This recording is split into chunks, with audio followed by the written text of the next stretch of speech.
Hello everyone, कैसे हो आप सब। आई होप कि आप सब बहुत अच्छे होंगे। और अगर आप अच्छे नहीं हो तो मैं दुआ करता हूं कि आप लोग बहुत जल्द अच्छे हो जाएं। मेरा नाम योगेंद्र कुमार और मैं आपसे बात कर रहा हूं नेशनल बिजनेस एजुकेशन सेंटर से। तो चलिए अब हम शुरू करने वाले हैं अपने चैप्टर 16 का पार्ट 2, जो कि बहुत ज़्यादा क्रिटिकल पॉइंट्स था, जिसमें हम समझ रहे थे कि प्राइसिंग फ्रेमवर्क कैसे बनाए। यानी कि हमारा कोई प्रोडक्ट है या हमारी कोई सर्विसेज है जिसको ऑलरेडी हमें प्राइसिंग करना है कि एक जेन्युइन प्राइस, एक अच्छा प्राइस हम कैसे दे सकते हैं उस प्रोडक्ट को। और उसके लिए कौन कौन से वो इम्पोर्टेंट फैक्टर्स है, कौन कौन से वो इम्पोर्टेंट पॉइंट्स है जिनको ध्यान में रखते हुए ही हम अपने प्रोडक्ट को सही प्राइसिंग दे पाए, अपने प्रोडक्ट को सही प्राइस दे पाए। ठीक है, तो इसमें आपने बहुत क्रिटिकल चीज़ें सीखी, लाइक जैसे मान लो आपने यहाँ पे सीखा फैक्टर्स फॉर प्रोडक्ट प्राइसिंग। उसके कौन कौन से फैक्टर्स होते हैं जिनको ध्यान में रखना होता है आपको किसी भी प्रोडक्ट को, किसी भी सर्विस को प्राइसिंग करते टाइम, उसको प्राइस देते टाइम। मैं एक इम्पोर्टेंट चीज़ और बता देता हूँ। जब भी आप कोई प्रोडक्ट लॉन्च करते हो तो लॉन्च करने से पहले इन फैक्टर्स को आपको ध्यान में रखना है कि मैं जो प्राइसिंग दे रहा हूँ वो जेन्युइन है या नहीं। ये बहुत सारी चीज़ों के आधार पे होती है। ऑलरेडी जो हमने 8 पॉइंट्स आपको दिए हुए हैं, इन सबको पढ़ने के बाद जो ऑलरेडी आपने पार्ट 1 में यहाँ पे सीखा समझा, उन सबको ध्यान से सुनने और समझने के बाद ही आप अपनी प्राइसिंग को डिसाइड करो। और ये बहुत अच्छा लगेगा क्योंकि ऑलरेडी प्राइसिंग बहुत ज़्यादा वैल्यू होती है किसी भी प्रोडक्ट की और किसी भी सर्विस की। चलिए अब मैं एक इम्पोर्टेंट चीज़ और बता देता हूँ आपको। ये इम्पोर्टेंट चीज़ आपको हेल्प करेगी कि आप जब प्राइसिंग फ्रेमवर्क बनाने वाले होते हो, अपने प्रोडक्ट को लॉन्च करने के लिए फाइनल प्राइस देने वाले होते हो, तो यहाँ पे सबसे ज़्यादा जो इफ़ेक्ट करेगा कोई भी चीज़ वो करेगी QVP। QVP मैंने ऑलरेडी आपको अपने जो अपना क्वांटिफाइबल वैल्यू प्रपोजिशन था, जिसमें हमने ऑलरेडी जो एक चैप्टर 3 था वो उसमें बहुत ज़्यादा डीपली समझाया है कि जब तक आप अपने प्राइस को, अपनी वैल्यू को, अपनी कॉस्ट को क्वांटिफाई नहीं करोगे तब तक आप ये नहीं समझा पाओगे कस्टमर्स को कि एक्चुअली उनको बेनिफिट्स क्या हो रहा है, उनको फ़ायदा क्या हो रहा है। और जब तक आप उनको फ़ायदा, उनको बेनिफिट्स नहीं दिखा पाओगे, वो भी एक मैट्रिक्स के थ्रू, एक सिंपली कैलकुलेशन के थ्रू, है ना, तब तक उनकी समझ में कुछ नहीं आएगा। एटलीस्ट वो फिर मतलब अगर मैं बात करूं तो उनको क्लैरिटी नहीं हो पाएगी कि एक्चुअल में आपका प्रोडक्ट उनकी लाइफ में क्या वैल्यू ऐड करता है, क्या बेनिफिट्स देता है। ठीक है, तो क्वांटिफाई वैल्यू प्रपोजिशन को भी यहाँ पे समझना है किसी भी प्रोडक्ट को प्राइसिंग देने से पहले। जैसे मैं एक एग्जांपल समझाता हूँ आपको, एक एग्जांपल से आपको बहुत अच्छे से समझ में आ जाएगा कि क्वांटिफाई वैल्यू प्रपोजिशन होती क्या है और प्राइसिंग करने से पहले इसको ध्यान में रखना क्यों ज़रूरी होता है। सपोज मान लो आपका कोई भी प्रोडक्ट है, मैं एक एग्जांपल लेके चलता हूँ और एग्जांपल में ले लेता हूँ JCB मशीन का। JCB मशीन, JCB कंपनी आपने देखी होगी। और मशीन की बात कर लेता हूँ कि कोई ठेकेदार है जिसका बिजनेस है कि वो नदियों की और जो छोटे छोटे सिंचाई के जो छोटी छोटी नदियाँ होती है उनका सफाई का टेंडर लेता है, ये उसका बिजनेस है। ठीक है, अब उसका बिजनेस क्या है कि उसके बिजनेस में उसको छोटी छोटी नदियाँ 20-20, 30-30, 40-40, 50-50 किलोमीटर तक के लिए सफाई करनी होती है, सफाई करनी होती है। अब इतना बड़ा जब प्रोजेक्ट या टेंडर उसको मिलता है गवर्नमेंट से, है ना, जब उसको टेंडर मिलता है तो उसको क्या है ना, लेबर बहुत ज़्यादा लगती है। क्या लगती है? बहुत ज़्यादा लेबर बहुत ज़्यादा लगती है। और अगर मैं बात करूं तो इतनी सफाई के लिए एटलीस्ट वो 25 से 30 लोगों की एक टीम बनाते हैं और उसको साइड पे छोड़ देता है। साइड पे छोड़ने के बाद अब वो या तो वहाँ पे खड़ा रहे, उनको देखे कि भाई कितना काम कर रहे हैं। ये एक दिन में 1 किलोमीटर का वो नदी जो सिंचाई करने वाली है वो साफ़ हुई या नहीं हुई, या ऐसा तो नहीं कि भाई 200 मीटर ही साफ़ कर पाए या 300 मीटर ही साफ़ कर पाए। वो सारी चीज़ें उनको ध्यान में रखनी होती है। और उसमें क्या होता था, उसमें उसका कॉस्ट बहुत ज़्यादा पड़ता था, लेबर का कॉस्ट पर डे का एटलीस्ट उसको बहुत महंगा पड़ता था। अब JCB मशीन ने क्या किया, एक प्रोडक्ट बनाया जिससे वो मैन पावर तो उसने कम कर दी, एटलीस्ट मैन पावर की तो ज़रूरत है नहीं, एक ड्राइवर होना चाहिए और एक उसका हेल्पर, जो दोनों काम कर सके। और उसने क्या किया, उसने वैल्यू क्रिएट की कि भाई कम लेबर में कम टाइम में ज़्यादा प्रोडक्टिविटी आपको मिलेगी, यानी कि ज़्यादा दूरी तक ये साफ़ कर देगा अकेला। इसमें आपकी कॉस्ट बहुत ज़्यादा नहीं आएगी, बहुत कम कॉस्ट में आएगी, बहुत कम कॉस्ट लगी। और वही काम उन्होंने किया। जेसीबी मशीन क्या करती है, वो 20 आदमियों का काम अकेली कर देती है। कितने लोगों का? 20 आदमियों का काम अकेले कर देती है, और एटलीस्ट उन 20 आदमियों से ज़्यादा डिस्टेंस कवर कर लेती है। अगर मैं बात करूं तो एक जेसीबी मशीन एक ऐसी सिंचाई वाली छोटी नहर को लगभग ज़्यादा नहीं तो 500 मीटर से 1 किलोमीटर तक की, मैं एक अप्रोक्सीमेट डेटा बता रहा हूं कि इतनी दूर तक अकेली साफ कर देती है ना। क्यों कर देती है? क्योंकि ऑलरेडी भाई वो मशीन है ना, उसको तो अगर इंडिविजुअल लगेगा तो वो एक एक पौधे को साफ करेगा, फावला चलाएगा, दुनिया भर की चीज़ें करेगा। जेसीबी में ऐसा ही नहीं, वो पंजे से उसका होता है, बहुत हैवी हिसाब किताब होता है उसका, तो फटाफट साफ करती चली जाती है, उसको किसी तरह की दिक्कत नहीं होती। वो गहरा भी कर देती है, साफ भी कर देती है, कोई पेड़ पौधा गलत हो, कोई आड़ कबाड़ खड़ा हो, उनको भी साफ कर देती है।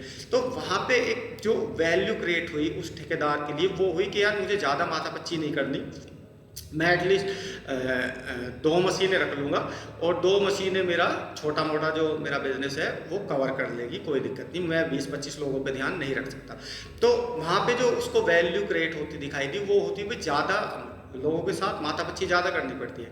एटलीस्ट एक ड्राइवर के साथ इतनी माथापच्ची नहीं, उससे मैं हिसाब किताब आसानी से ले सकता हूँ। भाई कितने किलोमीटर का तुमने सफाई की, कितना फ्यूल खर्च हुआ, कोई मशीन में कोई दिक्कत परेशानी तो नहीं है, बस इतना सा उसको करना था। तो यहाँ पे आपको क्वांटिफाई कर देना है वैल्यू को, ताकि कस्टमर्स को समझ में आए कि भाई ये बेनिफिट्स करती है।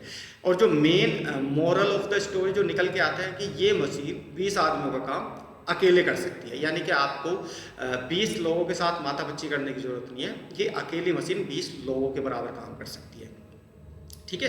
प्रोडक्टिविटी उनसे ज़्यादा देगी, ये थकेगी भी नहीं। आप 2 ड्राइवर रख दो तो इससे 24 घंटे काम करा लो, ये मशीन है, इस पर कोई फ़र्क नहीं पड़ेगा। इंसान आराम ज़रूर करेगा, वो नाइट में हो सकता है भाई आपको डबल मैन पावर पड़ जाए, डे नाइट काम कराओगे 20 दिन के लिए और 20 नाइट के लिए, यहाँ पे एक ही मशीन काम कर जाएगी, 2 ड्राइवर रखने हैं आपको।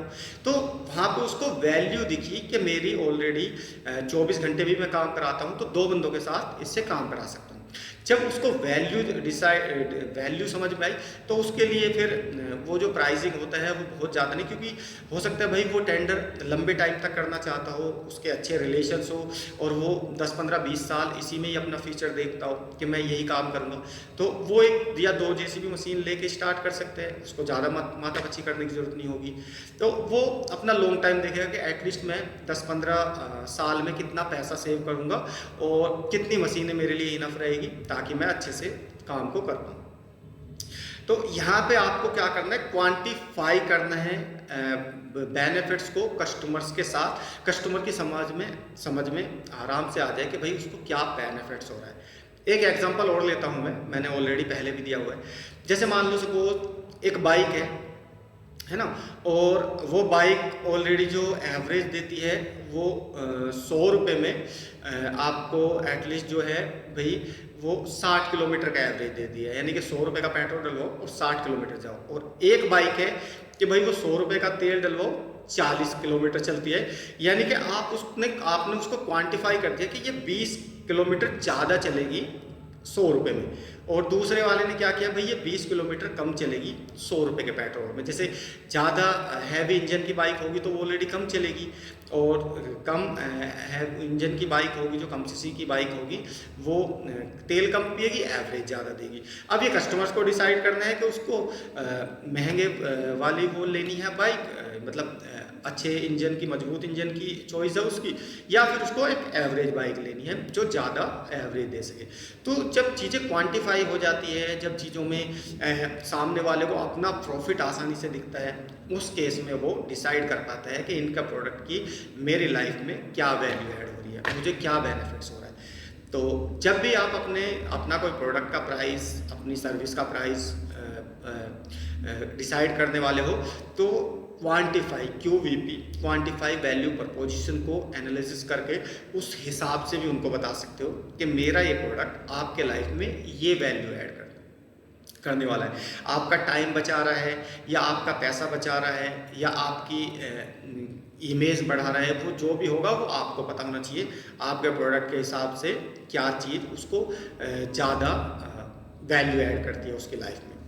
अब हम चलते हैं अपने उन स्टेप्स पे जो एक प्राइसिंग फ्रेमवर्क बनाते टाइम आपको ध्यान में रखना है। पहला स्टेप होता है identify firm objective. Firm objective मतलब जो भी आपका स्टार्टअप है, जो भी आपका बिजनेस है, जो भी आपकी फर्म है, उसका मेन ऑब्जेक्टिव क्या है।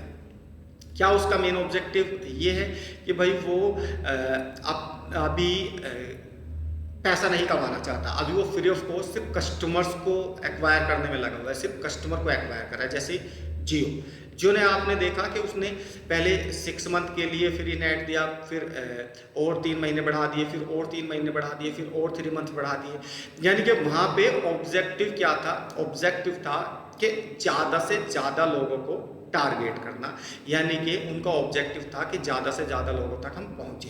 ठीक है, आपकी फर्म का ऑब्जेक्टिव क्या है? क्या आप मतलब एक लिमिटेड टाइम में ही ज़्यादा प्रॉफिट कमाना चाहते हो, या फिर आप बल्क में खेल रहे हो कि भाई अभी मुझे पैसे कमाने की कोई दिक्कत नहीं है, मुझे पैसे में कोई इंटरेस्ट नहीं है, अभी जो मैं कर रहा हूँ वो करने दो, मेरे जो फर्म का ऑब्जेक्टिव वो है मुझे बहुत ज़्यादा लोगों तक जाना है। ठीक है, या आपका जैसे प्रॉपर्टी में होता है कि एटलीस्ट भाई बंदे ने क्या किया कि ज़मीन खरीद ली, सोसाइटी का बोर्ड लगा दिया और सेल नहीं की, उसने उसको ज़रूरत नहीं है, उसने बोला कि अभी यहाँ पे थोड़ा सा डेवलपमेंट्स हो जाने दो, थोड़ा अच्छे से डेवलपमेंट्स हो जाएगा, मैंने अभी ये सस्ते प्राइस में खरीदी है, मैं उसको महंगे प्राइस में सेल करूँगा। जो भी आपका ऑब्जेक्टिव हो, यहाँ आपको ये ध्यान में रखना है कि आपकी फर्म का ऑब्जेक्टिव क्या है।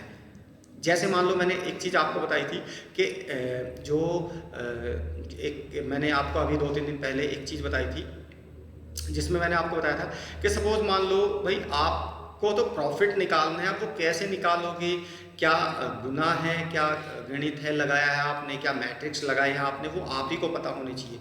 अगर वो आपको पता है, आपको क्लैरिटी है, तो फिर डेफिनेटली आप प्राइसिंग बहुत अच्छे से कर पाओगे, आप समझ पाओगे कि मुझको इस प्रोडक्ट का प्राइस रखना क्या है। और इस चीज़ को बहुत ध्यान में रखना, बहुत अच्छे से समझ लेना कि स्टार्टिंग में आपका प्राइस हाई होना चाहिए, क्योंकि हाई प्राइस को आप डाउन तो कर सकते हो, लेकिन डाउन प्राइस को हाई करना आपके लिए अच्छा नहीं होगा। ठीक है, प्रॉपर्टी में अलग केस होता है, क्योंकि प्रॉपर्टी में जैसे जैसे चीज़ें डेवलप होती जाती है वहाँ पे चीज़ें बढ़ती जाती है, तो हर प्रोडक्ट की, हर सर्विस का अलग अलग हिसाब किताब होता है। अब चलते हैं एस्टिमेट मार्केट डिमांड। अब मार्केट में किस प्रोडक्ट की क्या डिमांड है ये भी अलग अलग होता है। मार्केट में हो सकता है भाई कंज्यूमेबल आइटम है, उनकी डिमांड हमेशा रहती है, खाने पीने की चीज़ों की डिमांड हमेशा रहती है ना, पहनने ये जो कपड़े लत्ते हम पहनते हैं इनकी डिमांड हमेशा रहती है। तो आपको ये भी एस्टिमेट लगाना है कि मार्केट में मेरे प्रोडक्ट की, मेरे सर्विस की डिमांड क्या है, उस हिसाब से भी आप अपना प्राइसिंग फ्रेमवर्क सेट कर सकते हो। एस्टिमेट कॉस्ट कि भाई मान लो कोई भी आपका प्रोडक्ट है, कोई भी सर्विसेज है, कुछ भी है आपका, उसकी एस्टिमेटेड कॉस्ट क्या है, इसको भी आपको ध्यान में रखना है। और जो चौथा इंपॉर्टेंट पॉइंट है, वो चौथा इंपॉर्टेंट पॉइंट्स है कि analysis the factor influencing pricing decision. जैसे मान लो आपको ये भी एनालिसिस करने हैं, उन फैक्टर्स को भी एनालिसिस करना है जो आपके प्राइसिंग डिसीजंस को इन्फ्लुएंस करते हो। इन्फ्लुएंस मतलब आपके जो प्राइस हो वो बेहतर है दूसरों से, आपने जो वैल्यू दी है कस्टमर्स को वो इस प्राइस में कोई नहीं दे रहा, ये कस्टमर्स के हिसाब से, या तो आपका कस्टमर्स ये बोले, जो भी आपका कस्टमर्स है एटलीस्ट वो ये बोले कि मुझको जो चीज़ मिली है वो बेहतर मिली है, बहुत अच्छी मिली है, क्योंकि वो इन्फ्लुएंस करना चाहिए, वो आपके प्राइस को जेन्युइन बताना चाहिए, वो उसको अच्छा लगना चाहिए। ठीक है, दूसरा होता है व्हाट टाइप ऑफ पर्सनैलिटी डस ही है, मतलब किस तरह की पर्सनैलिटी है आपके उन बायर्स की, आपके उन कस्टमर्स की जो आपका प्रोडक्ट या आपकी सर्विस को परचेज कर रहे हैं, उनकी पर्सनैलिटी किस तरह की है। ये भी आपको फैक्टर्स ध्यान में रखना है, क्योंकि इनसे आपको समझ में आएगा कि मेरा जो प्रोडक्ट है, मेरा जो प्राइस है वो सही है या नहीं। अगर जैसे मान लो सपोज मैं एक एग्जांपल दे देता हूँ, आज अगर मैं एप्पल की बात करूं तो एप्पल में जो पर्सनैलिटी होती है ना, वो भले ही एक गरीब हो बंदा है, हो सकता है उसकी सैलरी 10-15 हज़ार रुपये है, बट उसको वैल्यू दिखानी होती है, कहीं शोकेस करना होता है, तो वो 50,000, 1 लाख या 1.5 लाख का फ़ोन लेने में कोई दिक्कत नहीं, वो इधर उधर से पैसे इकट्ठे करेगा, फाइनेंस कराएगा या मम्मी पापा से ज़्यादा डिमांड करेगा, क्योंकि उसको एक वैल्यू दिखती है कि यार आईफोन लेके चल रहा है बंदा।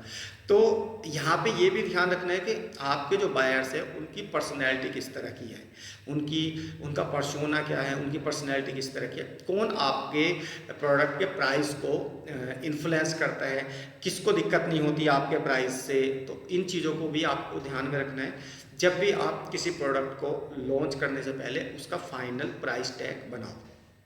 तो ये हमारा चैप्टर 16 का पार्ट 2 था, जिसमें मैंने आपको प्राइसिंग फ्रेमवर्क कैसे सेट करें और किन पॉइंट्स का उसमें ध्यान रखें ये आपको सिखाया और समझाया। और ये बहुत क्रिटिकल पॉइंट्स हैं, क्योंकि ऑलरेडी प्राइसिंग ही बहुत ज़्यादा मेजर इम्पोर्टेंट होती है।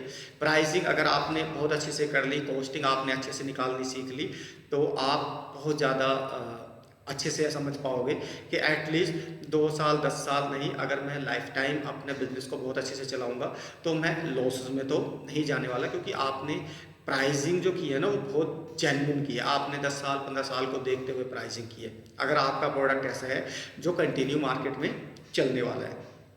तो आज के लिए इतना ही, और अगर मेरी वीडियोस आपको अच्छी लगी हो तो please like share and subscribe ज़रूर कर देना। और मिलते हैं अपने चैप्टर 17 में। चैप्टर 17 का पार्ट 1 ऑलरेडी आपको डिलीवर होगा कल, तो बने रहिए हमारे साथ। Thank you so much.